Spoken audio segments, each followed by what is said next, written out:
semua, jumpa lagi bersama Risa di Tell Me More Project Season 2. Nah, sebelum lanjut lebih jauh ngobrol tentang Season 2, buat teman-teman yang belum nonton Tell Me More Project Season 1, aduh, jangan sampai ketinggalan.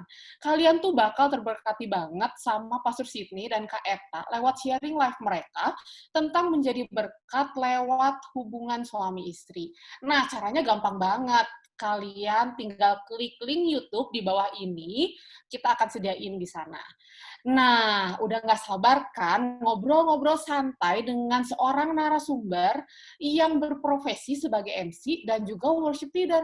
Sekarang tuh aku kenal beliau ini secara pribadi yang orangnya tuh cinta Tuhan banget, terus humble, supel, dan suka banget membantu orang lain. Di Tell Me More Project Season 2 ini, beliau akan menceritakan tentang pengalaman kehidupan dia, jatuh bangunnya, dan akhirnya menjadi berkat banyak sekali orang lewat pekerjaannya. Yuk kita sambut Robert C.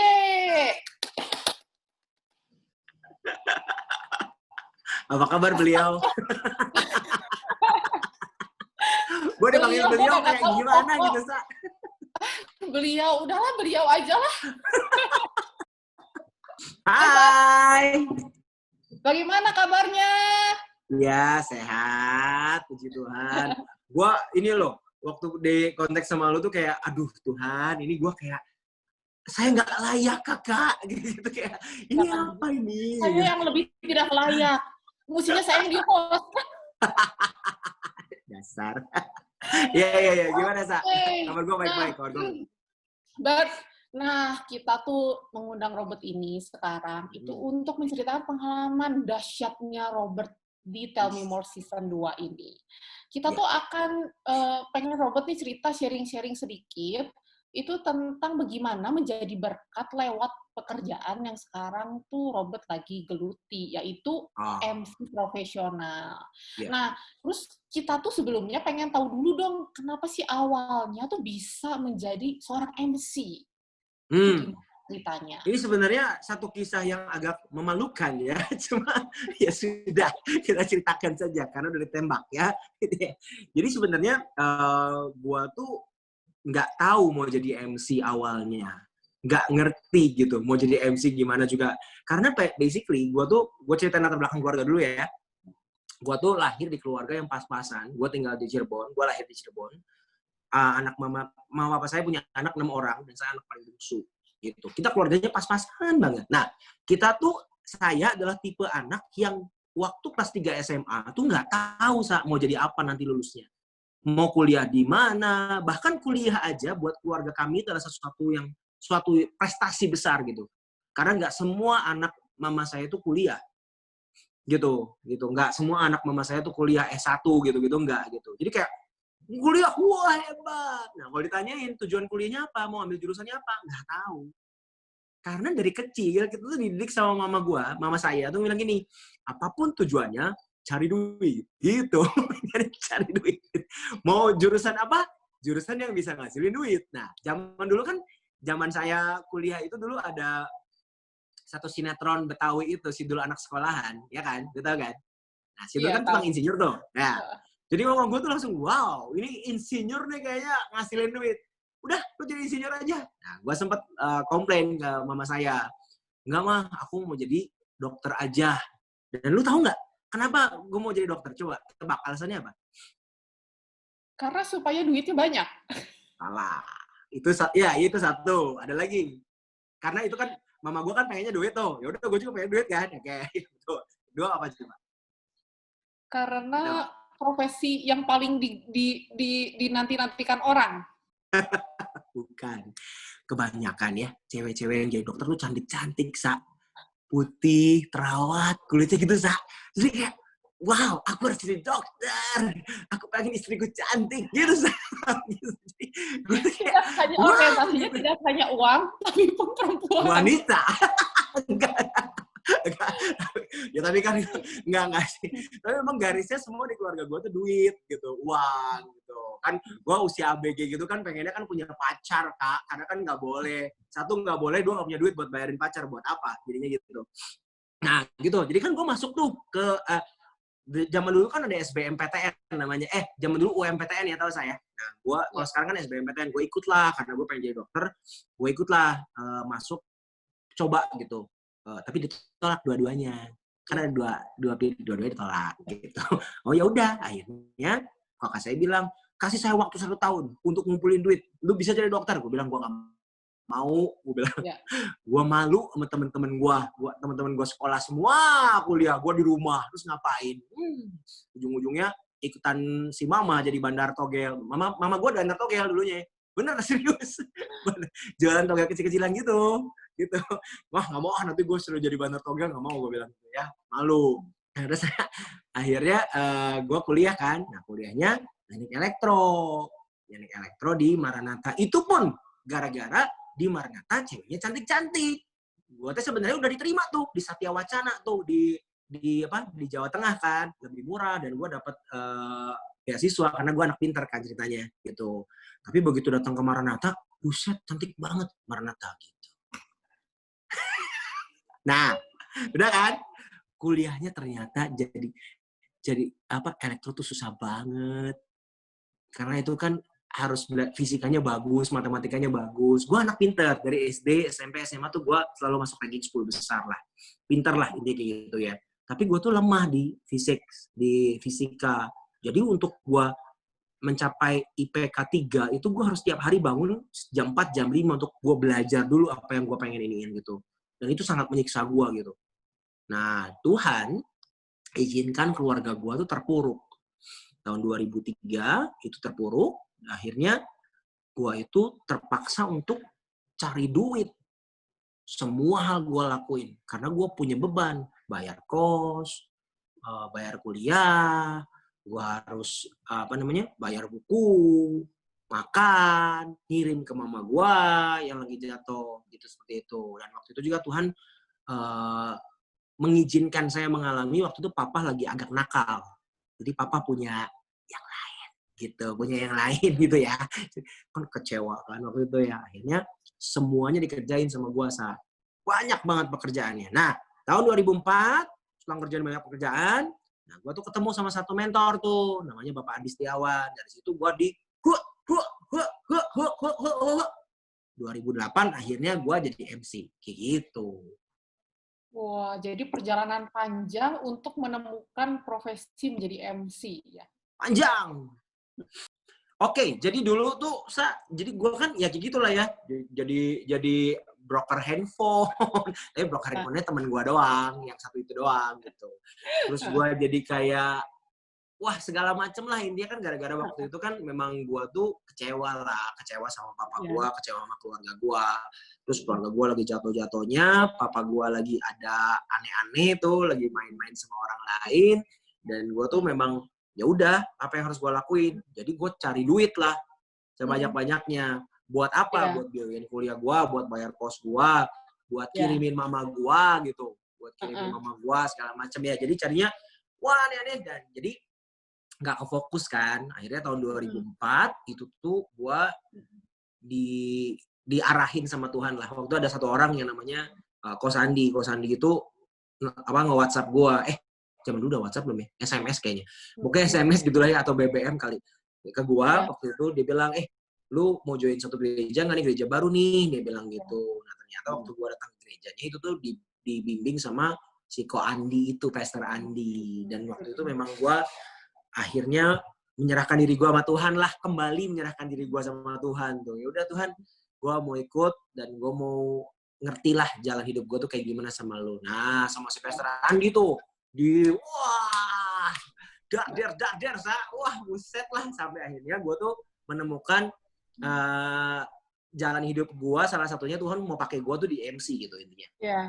Nah dari situ, nah itu juga nggak gampang. Dari tahun 2004 sampai akhirnya 2008 tuh gue baru mulai mencanangkan diri gue sebagai seorang MC. Gue mau jadi MC profesional gitu. Ya udah tuh dari 2008 sampai sekarang.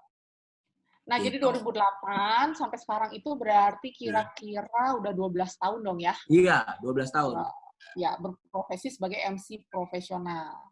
Nah, Mm-mm. waktu tadi lu ngomong kan ketemu sama Ko Andi, terus akhirnya dipertajam lah mungkin ya sama Ko Andi ya.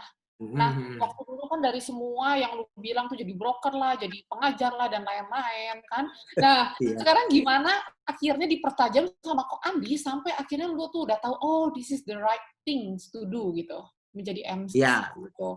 Nah, kalau tadi Hmm, lu ngelihat kan kayak kan gue sempat cerita di awal karena memang dari awal ya, juga mama gue tuh bilang kan, mama gue bilang kayak lu harus cari jurusan yang bisa making money gitu. Jadi kan ya, garisnya memang duit ya gitu. Jadi semua hal yang kita lakukan di keluarga kita adalah cari duit gitu. Dan lulus SMA kalau nggak kuliah ya cari duit. Kalau mau kuliah setelah itu ya cari duit gitu. Intinya kayak duit tuh jadi kayak end of the journey gitu. Kayak lu sukses kalau lu udah punya. Nah, gitu lah intinya. Nah, jadi pada saat tahun 2004 sampai 2008, mungkin bahkan sampai tahun 2010 ya, apa yang gue lakuin tuh memang semuanya ujungnya duit gitu. Pengen dapat duit gitu. Jadi gue lakuin segala macam. Alhasil, kalau gue ngelakuin satu hal dan hal itu gue rasa belum menghasilkan uang secara cepat, gue akan cari kerjaan lain. Jadi that's why gue tuh bisa ngerjain 5 pekerjaan, bahkan 6 pekerjaan dalam satu hari gitu. Jadi contoh kayak tadi ya, gue tuh ngerjain jadi guru les. Gue jadi guru les Mafiki tuh, matematika, fisika, kimia. Padahal fisikanya nggak pinter-pinter amat. Tapi ya, gue butuh duit kan. Muridnya berapa, Sa? Banyak banget. 2 doang. Anak Angela. Nakal-nakal lagi. Pusing gue juga. Tapi ya udah. Ada satu anak les gue inget banget ya. Dan anak les gue tuh nggak tahu kenapa somehow cewek semua. Dan nakal-nakal semua. Udah cuma 2 lagi muridnya. Yang satu, kalau setiap gue ngelesin, pulangnya sendal gue disumputin. Yang satu kalau lagi dilesin sama gue tidur. Aduh Tuhan, gue udah bilang dalam diri gue ini untung lo cantik, kalau enggak sih gue juga emosi. Nah, gue butuh duit kan ini ya. Jadi guru les, jadi calo handphone jalan, ya nggak? Karena lumayan ya, dong, sebulan sekali dapat duit 100.000 atau 200.000 lumayan. ya. Terus jadi kasir warnet, gaji gue tuh kalau misalnya gue rajin bisa dapat 300.000 kerjanya dari jam 6 sore sampai jam 6 pagi. Jadi kasir warnet gitu. Nah, jadi kasir warnet. Kemudian jadi property agent. Property agent. Jadi property agent. Jadi guru vokal. Jadi guru vokal. Gajinya gede banget, Sa. Tahu nggak berapa gaji gua? Tebak. Satu murid tiga satu ratus satu ribu bulan berapa? tiga ratus Salah. ribu Salah. Tebak sekali lagi. 1 juta. Wih, 75.000 satu murid. Satu bulan, Sa. Satu bulan. Wah, udahlah sikat aja. Jadi apalagi tuh, jadi itu ya. Sama jadi MC dan penyanyi wedding. Jadi MC dan penyanyi wedding. Nah, semua hal itu gue lakuin demi satu kata yang namanya duit. Nah, di situ pada saat gue mulai mau untuk digembalakan, mulai mau untuk dimentoring sama yang namanya Ko Andi Setiawan itu, dia bilang, hidup lu tuh nggak akan kemana-mana. Bahkan gue nggak lulus kuliah kan. Oh, itu ada ceritanya, Sa. Jadi tahun 2007, waktu pas, kenapa gue keluar dari perusahaan itu, waktu itu Ko Andi panggil gue tuh. Gue kan melayani jadi worship leader kan. Dia bilang gini, Bert, hidup lu tuh nggak jadi apa-apa. Lu tuh bukan berkat buat orang lain. Dia bilang gitu. Gue bilang, kenapa? Kan gue jadi pelayanan di gereja. Gue nggak nyusahin orang lain. Gue nggak minta duit dari orang lain. Gue nggak minta-minta loh, Sa, sama sekali. Apa yang gue lakuin tuh gue lakuin sendiri gitu, Sa. Jadi gue ngerasa, kenapa hidup gue nggak jadi berkat? Dia bilang gini, lu tuh ngomong Tuhan sama orang lain loh. Lu tuh ngomong Tuhan, berkat, lu ngomongin bahwa hidup lu dipenuhi damai sejahtera dari Allah seperti itu, tapi hidup lu sendiri nggak jadi berkat. Kenapa? Lu nggak lulus kuliah, lu nggak tahu destiny lu jadi apa, lu tuh nggak tahu hidup lu tuh mau Tuhan pakai di mana. Pulang dari situ, nangis lah gua di kosan, buset tuh, wah itu emang orang kata gue nih, orang ini mentor gue yang paling kejam ya orang inilah kata gue gitu. Akhirnya gue nangis di rumah, terus gue minta wangsit lah dari Tuhan. Terus Tuhan bilang, memang hidup lu nggak kemana-mana. Lu tuh cuma ngerjain sesuatu yang bisa lu kerjain sekarang. Lu bisa ngerjain 6 hal dalam satu hari, dalam satu waktu. Tapi 6 hal ini belum tentu jadi blessing buat orang. Buktinya kuliah lu aja nggak selesai. Akhirnya pilihan gue cuma 2. Satu, berhenti kuliah, dan gue tetap ngerjain kerjaan gue. Kedua, gue tetap kuliah, gue tinggalin semua pekerjaan gue. Karena gue garisnya masih duit. Gue berhenti kuliah. Gue bilang sama si Ko Andi, gue berhenti kuliah ya. Nah, tapi kan masih ngerjain 6 pekerjaan nih, ya kan? Oke, Ko Andi bilang, lu berhenti kuliah gak apa-apa. Tapi artinya, dari sekarang lu harus tahu bahwa lu belum tentu bisa jadi berkat untuk anak muda ya. Dia bilang. Karena anak muda, salah satu fase dalam kehidupannya adalah kuliah. Dan lu adalah orang yang gak lulus kuliah. Mungkin lu gak akan jadi berkat buat anak muda. Oke, kok. Dia bilang gitu. Oke kok, gak apa-apa. Terus dia bilang gini, Bert, gue itu rindu lu tuh berhasil. Gue itu rindu banget lu tuh bisa maksimal di destiny lu gitu. Di panggilan hidup lu. Jadiin gue tuh kayak setum. Lu tahu setum biasa? Setum yang bikin jalan rata tuh. Yeah. Jadiin gue tuh kayak setum. Dilindas sama gue tuh gak enak, gak enak, sakit banget. Tapi percaya, jalannya pasti lurus. Percaya aja sama gue, dia bilang. Ya udahlah, gue pegang aja lah ya. Ambil nangis-nangis, gue pegang aja. Nah, dari situ, dari 6, setiap beberapa bulan sekali atau setiap setahun sekali itu, gue tuh ketemu sama dia dan dia pengen ketemu sama gue. Cuma buat ngilangin dari 6 ke 5. 5 ke 4, 4 ke 3, 3 ke 2, akhirnya di 2 ke 1. Ada satu lagi pekerjaan gue waktu itu ya, yang gue kerjain waktu tahun 2010-an. Ini nih. Gue kerja di sini dulu. Oh, jadi penyiar radio. Penyiar radio. Banyak kan. Nah, akhirnya gue kerjain itu semua, akhirnya dikurangin kan sama si Ko Andi kan. Dan dia selalu ngasih sesuatu yang sifatnya logis, bukan cuma sesuatu yang sifatnya firman Tuhan, ngawang-ngawang gitu. Gue suka banget sama dia, serius. Kalau dibilang lu ngefans nggak sama dia, kalau boleh gue bilang ngefans, gue ngefans banget karena dia tolong hidup gue gitu. Tuhan pakai dia untuk tolong hidup gue gitu. Jadi kayak terus dia bilang kayak, ya udah, waktu itu sisa 3 lah sama ini nih, sama waktu itu sisa 3. Dia cuma bilang gini, gue pengen lu jadi property agent aja. Dia bilang gitu. Gak mau kok, gue bilang. Gue maunya jadi MC. Kenapa mau jadi MC? Karena itu passion gue kok. Gue pengen banget jadi MC. Terus dia bilang gini, oke, that's okay, dia bilang. Kalau lu mau jadi MC, oke, gak apa-apa. Tapi one day, gue pengen lewat pekerjaan lu sebagai seorang MC, lu bisa jadi berkat. Dan lu nge-MC cuma untuk melayani orang. Bukan karena duitnya.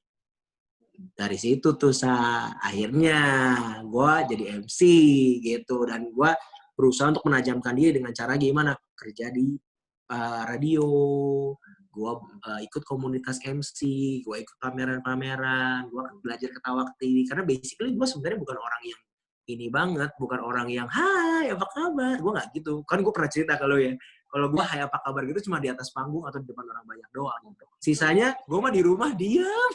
Gue diem banget gitu gitu. Nah, jadi waktu maksudnya dari kecil punya keluarga yang sangat berorientasi tuh sama uang ya. Iya, betul.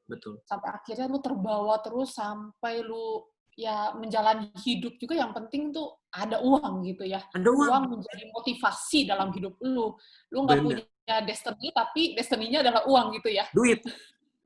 Karena kalau nggak ada duit, jadi gini, gue tuh jadi apa ya, waktu awal gue ngerjain segala macam kan gue punya target kan. Jadi contohnya nih, bayar kos waktu itu, kos gue tuh bareng sama si Ko Handi, kalau lu tahu ya, Ko Handi Cahyadi itu, gue satu kos sama dia, dan gue tuh selalu iri sama dia karena dia tuh orang yang pinter banget, salah satunya pinter cari duit dari zaman kuliah tuh, pinter banget cari duitnya orang itu. Gue tuh selalu iri sama dia. Nah, dari zaman dulu itu, gue ngekos, gue kan ada bayar kos nih, bayar kos dulu sekitar 300.000 sampai 400.000, bayar kos dulu ya. Kemudian gue harus kirim mama gue, sebulan tuh 500.000.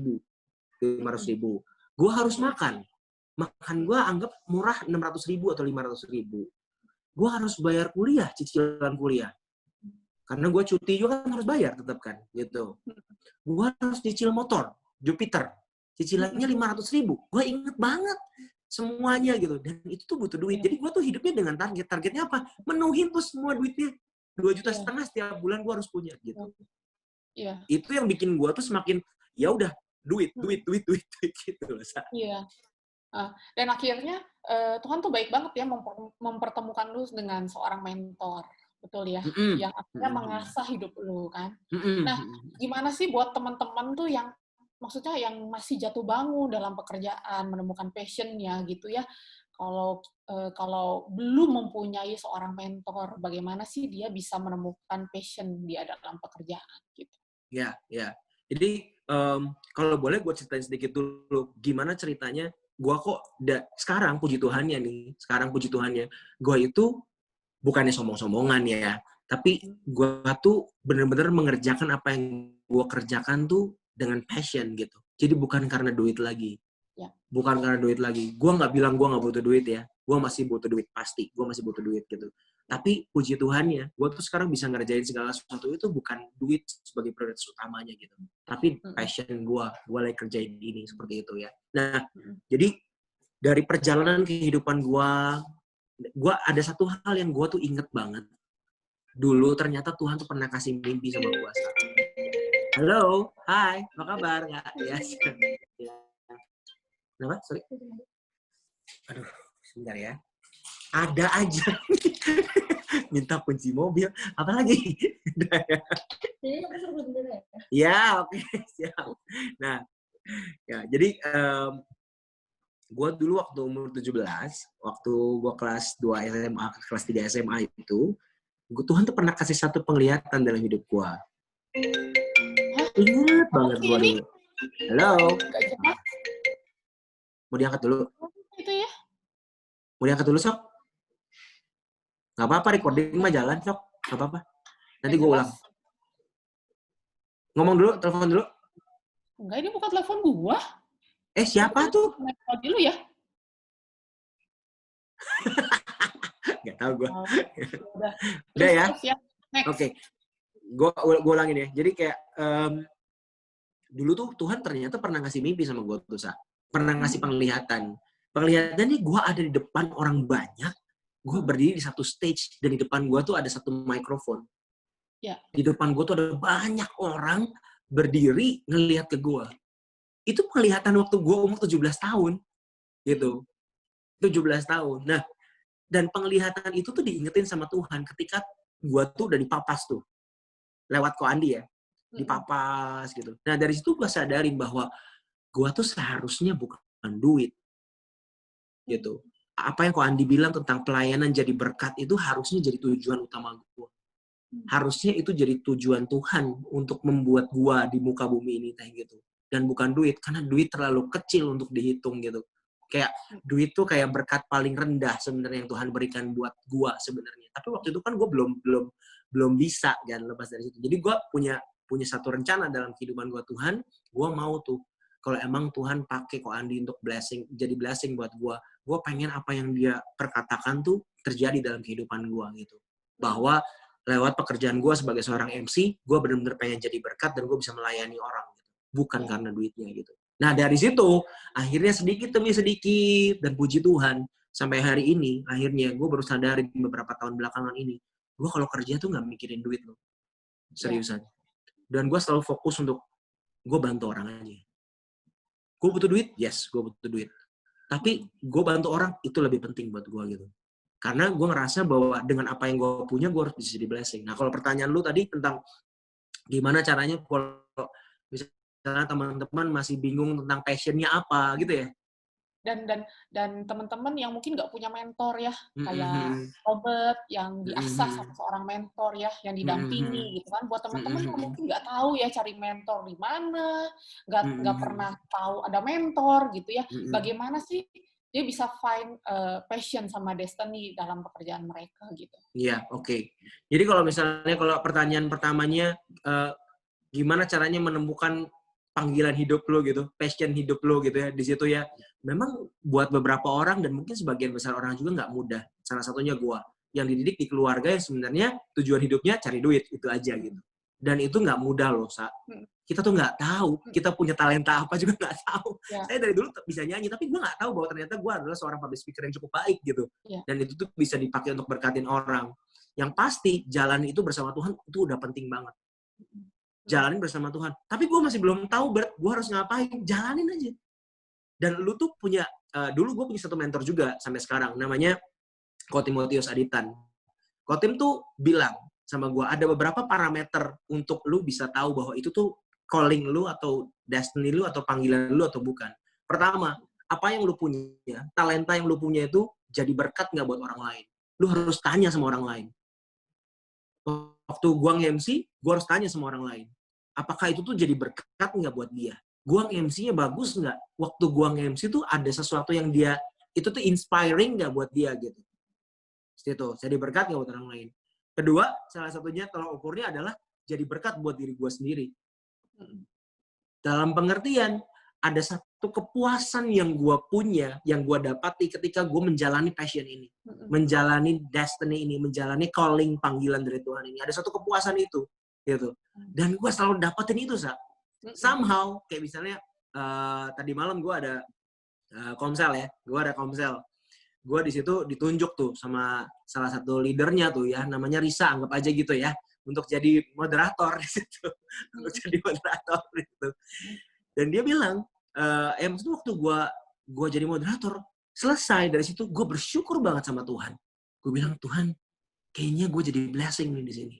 Dikonfirmasi dengan beberapa orang yang ngomong dari komsel itu bilang, Bert, gue tuh terberkati banget lewat lu. Aduh, gue lah udah, itu udah lebih dari apapun gitu. Lebih dari apapun. Bukan karena pandangan mata manusia ya, bukan karena pandangan manusia, tapi itu kayak, ini tuh jadi blessing buat gue gitu. Nah, blessing yang lain apa? Yang ketiga adalah blessing buat diri sendiri juga ya. Tadi kan blessing buat orang lain, to others kan. Terus kedua, blessing buat diri sendiri, tapi blessing buat diri sendiri satu, yang kayak tadi ada satu kepuasan, dan kedua, orang akan berani beri uang buat kamu. Itu tuh akan mencukupi kehidupan kamu. Itu Kotim bilang itu. Tadi awalnya gue bilang, wah berarti kalau punya talenta ujung-ujungnya duit dong, Kotim. Enggak, dia bilang. Percayalah, waktu lu nggak pikirin duit pun, orang tuh akan kasih duit ke lu. Dunia tuh akan hargain lu dengan itu gitu. Salah satunya ya. Itu. Jadi kalau misalnya teman-teman masih bingung sama passionnya, jalanin itu aja. Lihat dari sekitarnya, jalanin bersama dengan Tuhan. Nah, pertanyaan keduanya tentang mengenai perlu nggak mentor, gimana caranya nemuin mentor, gimana buat teman-teman yang nggak punya mentor, gitu kan? Perlu punya mentor. Kenapa kalau lu nggak punya mentor, jalan hidup lu tuh akan lebih sakit. Jalan hidup lu tuh akan lebih banyak jatuhnya. Percaya. Tuhan tolong kita, tapi kita butuh mentor sebagai perpanjangan tangan Tuhan buat kita. Gue ngomong rada rohani banget sih, nggak apa ya. Gitu ya. Sebagai contoh gue menyatakan, gue berani ngomong gini, bahwa perjalanan hidup gue tuh pahit banget. Ketika gue nggak punya mentor. Pada saat punya mentor pahit nggak? Pahit juga, karena dia orang yang keras kan. Dia orang yang ngelindes gue kan. Tapi nggak sepahit waktu gue nggak punya mentor. Waktu gue nggak punya mentor, kalau boleh sedikit cerita, gue tuh, jadi ada banyak hal ceritanya. Contohnya misalnya, gue nggak bayar kos kan dulu kan sampai 7 bulan. Ibu kos gue tuh baik banget. Ibu kos gue tuh sangat baik. Mau nagih, mungkin kasihan, mau ngebuka pintu kosan gua dijebol, enggak dijebol-jebol gitu, baik banget loh, Sa. Jadi guanya karena gua nggak punya duit ya, jadi gua tuh nakal, Sa. Jadi gua tuh nginepnya di warnet. Dan gua selalu pulang ke kos tuh jam 3 pagi, waktu ibu belum bangun. Gua pulang, mandi cepet-cepet, taruh cucian, ambil baju lagi. Gitu, ambil baju lagi. Dan waktu itu, sampai gua tuh ngalamin yang namanya tidur di trotoar tuh pernah, Sa. Tidur di trotoar pernah. Aduh, hidup pacaran dibayarin sama pacar mulu. Pernah. Dan itu berlangsung almost 2 years, Sa. Buat gue tuh makan, nggak apa ngomong brand ya. Kebahagiaan gue waktu itu, aduh gue pengen nangis. Maaf ya. Jadi kebahagiaan gue, iya gue sedih banget, serius gue sedih banget. Dan gue bersyukur banget ya. Jadi kayak kebahagiaan gue waktu itu setiap bulan, waktu gue bisa ngajak pacar gue makan McD. Setiap bulan sekali. Gila banget. Wah, gila banget. Jadi kayak, pahit nggak? Pahit banget. Aduh, gue kok kayak, Tuhan, lebay. Gue sorry lebay, tapi kan emang, wah, parah banget sih, Sa, gitu. Jadi kayak, wah, gitu. Kalau teman-teman nggak punya mentor, cari mentor. Karena dengan punya mentor, meskipun mentor lu kejem, mentor lu ngelindas lu, minimal kamu punya orang yang mau perhatiin kamu. Dan percaya, Tuhan akan pakai dia gitu. Tuhan akan pakai dia tuh untuk bikin kamu tuh bisa penuhin calling kamu, destiny kamu gitu. Kalau lu nggak pengen ngalamin sesuatu yang pahit, maksudnya kayak yang pernah gue alamin, find a mentor gitu. find mentor, itu akan jauh lebih baik. Dan dia adalah satu-satunya orang yang mungkin mau disusahin sama lu dibandingin sama orang lain. Gitu maksud gue. Sebenarnya berarti intinya adalah kayaknya setiap hidup kita itu tuh sebenarnya hidup untuk Tuhan ya. Memenuhi calling dari Tuhan sendiri ya sebenarnya kan. Kalau kita nggak memenuhi calling itu, kita akan hidup tuh nggak akan jadi berkat buat orang lain. Betul kan? Betul. Yes. Jadi teman-teman di rumah ya, jadi Robert tuh kasih wejangan sama kita bagaimana kita tuh find our destiny ya. Ya, find our destiny itu yang pertama tuh adalah small step tapi jalani bersama dengan Tuhan ya. Waktu kita jalani bersama Tuhan itu will be lot of easier ya. Terus akhirnya kita bisa tahu nanti bagaimana calling itu tuh akan menjadi buat berkat buat orang lain dan buat diri sendiri, buat kita sendiri, dan orang tuh akhirnya kita tuh hidup kita akan dipenuhi sama orang-orang yang terberkati sama pekerjaan kita. Gitu. Dan find your mentor. So penting banget. Itu penting banget. Banget. Jadi gue mau tambahin sedikit ya. Gue mau tambahin sedikit ya. Banyak orang tuh mencari bapak kan. Karena orang bilang ini generasi yang fatherless. Generasi-generasi kita dan generasi millennials dan ke depannya itu banyak sekali orang bilang ini adalah generasi yang fatherless. Betul, penting sekali lu cari bapak. Tapi buat gue sendiri juga penting sekali kalau lu tuh punya seorang mentor. Seorang bapak buat peluk kamu. Seorang mentor tuh untuk mendorong kamu ke depan gitu intinya. Itu sih. Penting bisa, Sa. Penting, teman-teman. boleh kali Robert bagaimana caranya mencari mentor. Nah, but gini ya. Gua ngedenger dari lu tuh ya, kayaknya tuh lu jatuh, pernah tidur di trotoar ya, kayaknya hidup lu susah banget gitu ya. Jangan gitu dong. Sampai pacar juga nggak bisa ditraktir ya kan? Sampai pacar yang mentraktirnya. Kayaknya hidupnya tuh, aduh susah banget ya. Dan sebenarnya yang gue pengen tahu ya, satu aja gitu. Apa sih lu pernah nggak sih merasa kecewa sama Tuhan? Kenapa sih lu tuh hidup gue tuh kayak gini banget? Kan banyak ya orang-orang teman-teman tuh yang kayaknya merasa sebel gitu ya. Kenapa sih gue susah banget ya hidupnya gitu ya? Kenapa mesti gue? Kenapa nggak dia gitu ya? Kenapa mesti gue? Dan gimana lu tuh merasakan itu berjalan bersama Tuhan? Maksudnya gue pernah gitu nggak sih kecewa sama Tuhan gitu selama proses dari dulu terus sampai sekarang gitu ngalamin kekecewaan sama Tuhan gitu. Iya. Nah, ini tuh thanks God pisan kalau menurut gue ya, dan praise God-nya gue nggak tahu ya gue tipe orang yang seperti apa. Tapi kalau lu tanya pernah nggak sih gue kecewa sama Tuhan? Dan gue pikirin ini tuh kayak nggak tahu kenapa, tapi kayaknya gue nggak pernah kecewa loh sama Tuhan. Kecewa sama orang sering banget. Karena gue kan, lu ngomong kan, gue kan orangnya people person kan. Betul. Dan kita berdua sama-sama orang sanguin kan. Kalau ya gitu kan, ada sanguin ya kan. Jadi kalau udah senang sama orang atau deket sama orang, kayak kita tuh bisa ceritain semua. Ternyata dia tuh nggak sesuai dengan yang kita harapin gitu, ya nggak? Even ke mentor gue sendiri, gue kecewa beberapa kali. Gue pernah sakit hepatitis A gara-gara mentor gue. Enggak gara-gara mentor dia sih. Gara-gara dia sih. Gue abis berantem sama mentor gue tuh. Abis mentor gue, si Ko Andi tuh gue sakit hepatitis A. Waktu itu dia salah paham lagi. Dia anggap gue hepatitis B. Asem nggak? Jadi gue emosi ya. Aku B itu kan berat, bos, gitu kan. Jadi kayak kalau kecewa sama orang tuh sering gitu. Gue nggak ngomong bohong lah. Intinya karena gue tuh tipe orang yang kalau apa yang gue harapin dari seseorang, misalnya gue punya pegawai nih. Gue mengharapkan sesuatu, pegawai gue kerja jujur apa segala macam. Dia nggak jujur. Nah, gue ada sedikit rasa kecewa tuh, itu sering banget gue alamin gitu. Nah, tapi kalau namanya kecewa sama Tuhan, somehow gue tuh belum pernah ngalamin yang gimana gitu. Dan gue selalu ngerasa, apa yang gue buat, apa yang terjadi sama gue, itu tuh karena gue sendiri lakuin itu. Karena gue sendiri yang kurang wise. Contoh misalnya, Tuhan udah kasih, gini gue kasih contoh satu hal mujizat yang Tuhan kasih buat gue ya. Tuhan tuh bikin a lot of mujizat buat gue kayak gitu. Banyak pisan. Salah satunya gini. Waktu itu mama gue lagi emang keluarga gue kan susah banget ya. Mama gue lagi susah banget. Waktu gue ngekos udah nggak di daerah Maranatha, gue ngekos di daerah IP. Gue lagi terima telepon dari mama gue, dan mama gue minta uang 500.000 rupiah. 500.000 perak. Waktu itu gue udah transfer mama gue bulanan. Tapi mama gue minta lagi, karena mama gue lagi terlibat hutang yang lumayan banyak gitu saat intinya. Gue nangis kan. Gue cuma bilang, Tuhan gue gak tahu harus minta tolong sama siapa. Gue gak punya uang Tuhan, gue gak ngerti. Tiba-tiba Tuhan kasih, ada satu orang telepon gue. Gue hubungin gue lupa lewat SMS atau telepon, tapi yang pasti dia bilang gini, halo, dengan Robert ya? Oh iya betul, ini siapa? Gue bilang. Oh, kamu gak perlu tahu siapa saya, tapi yang pasti, kamu lagi butuh uang kan? Saya disuruh sama Tuhan kasih kamu uang. Hah? Kaget dong, Sa.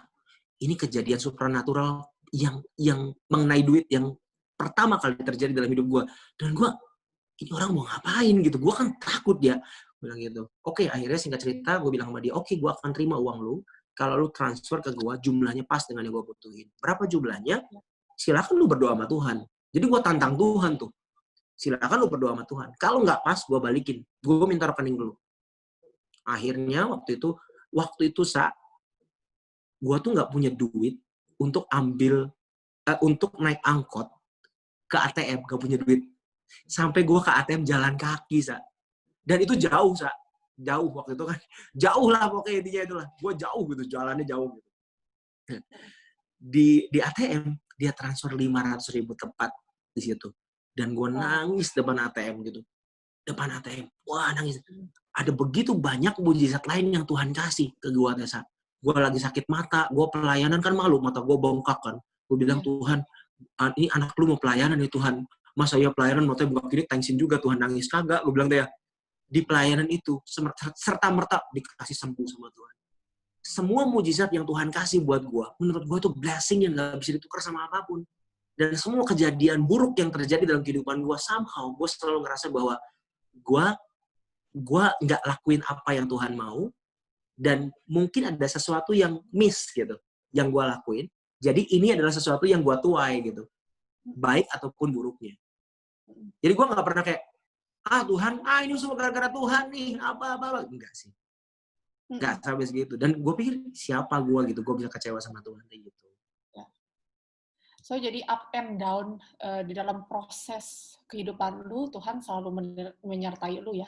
Betul, Jadi, setiap musim. Ya, setiap musim Tuhan selalu menyertai. Well, teman-teman, kita mau di penghujung acara kita, tapi sebelum beres, kita mau Robert melakukan salah satu. But kita pengen Robert itu kan sebagai MC dan worship leader yang handal loh. Ini handal. Jadi di penghujung acara, teman-teman semua nggak mau ngelewatin kan untuk Robert tuh nyanyi buat kita. Jadi gue suruh ngapain? But boleh dong nyanyi sepenggal aja buat kita untuk iniin kita nih, dengerin suara lu kayak gimana. Lagu yang lu lagi seneng aja deh sekarang. Enggak. Ya, enggak gini. Gue mau ini di luar konteks ini, curang banget lu. Ya, dan setelah main tembak ya. Gue punya satu lagu, bukan lagu gue. Itu lagunya, judulnya Mengenalmu, tahu dong, Siti Mohede. Yes. Nah, Siti Mohede adalah salah satu worship leader panutan gue. Gue suka banget kalau dia itu ya. Dan tapi lagu Mengenalmu ini punya cerita. Saya punya anak binaan namanya Naomi Gita. Naomi Gita waktu itu umurnya baru ulang tahun ke-17 dan dia suka banget sama lagu ini. Dia meninggal. Udah lama banget, tahun 2007 kalau nggak salah dia meninggal. 2007 atau 2006 gitu dia meninggal, dan dia suka banget sama lagu ini. Dan lagu ini selalu ngingetin gue tentang ini pertama kali gue belajar untuk membapai satu komunitas loh di sini ya. Lagu judulnya Mengenalmu. Gue nyanyi ya. Refnya aja. Ini asem bener. Oke. Dan ini mau nyanyi. Oh iya. Dan ku ingin mengenalmu Tuhan, lebih dalam dari semua yang ku kenal. Tiada kasih yang melebihimu. Ku ada untuk menjadi penyembahmu. Weh. Terakhir Ya, nih ya. dari tadi terakhir mulu. Itu kan belum terakhir, itu Oh iya, sebelum iya. Iya, iya. penutupan. But, Iya. pengen dong kasih kata-kata semangat buat teman-teman di sana yang pengen disemangati untuk menjadi berkat dalam pekerjaan mereka. Mungkin selama ini di dalam pekerjaan mereka, mereka tuh belum jadi terang ataupun garam. Nah, Robert kasih dong sedikit kata-kata semangat atau boleh juga firman yang menguatkan mereka Iya, di dalam iya, pekerjaan. iya. Iya, gue selalu ingat hal ini ya, maksudnya untuk hidup gue sendiri. Gue, Risa, dan semua orang yang Tuhan izinkan untuk tinggal di dunia ini tuh semua punya satu destiny untuk memenuhi panggilan Tuhan kan. Bener gak? Dan gue baru menyadari bahwa rancangan Tuhan itu bukan rancangan kecelakaan, tapi rancangan damai sejahtera. Apapun yang terjadi dalam kehidupan kita, lagi pahit-pahitnya, lagi kesel-keselnya, lagi asem-asemnya, lagi kehilangan-kehilangannya, lagi belum tahu tentang panggilan hidup kamu, ataupun masih gelap di depan seperti apapun, pegang aja itu, bahwa rancangan Tuhan adalah rancangan damai sejahtera, bukan rancangan kecelakaan. Dan percaya, tadi sama seperti yang Risa udah bilang, bahwa ketika kita mengetahui destiny yang Tuhan kasih, panggilan Tuhan dalam hidup kita, dan kita hidupi itu, hidup kita pasti jadi berkat. Pasti, itu nggak mungkin enggak. Mau sekecil atau sebesar apapun, pasti jadi berkat. Mau buat 1, 2, 3.000 orang, 5.000 orang, tergantung kapasitas yang Tuhan kasih. Tapi pasti jadi berkat. Apapun kondisi kita sekarang, percaya, pegang itu aja. Bahwa Tuhan akan memberikan dan sudah memberikan rancangan damai sejahtera buat hidup lu. Hidup lu tuh berkat buat orang, men. Jadi lu nggak usah nyerah sekarang. Cari tahu, berdoa, cari mentor. One day, percaya sama gue, lu akan mendapati hidup lu adalah berkat buat orang lain. Yes. Thank you, wanna say thank you buat Robert untuk waktu yang Robert udah sediain buat kita semua, buat sharing kehidupan lu tentang pekerjaan dan menjadi berkat, gimana caranya menjadi berkat buat teman-teman semua. Dan semoga teman-teman semua bisa mendapatkan hal-hal yang baru dan bisa diaplikasikan dalam kehidupan kita sehari-hari dan di dalam pekerjaan kita. So, keep it up dan jalani bersama dengan Tuhan. Thank you for watching and God bless us God all. bless. Bye. Bye.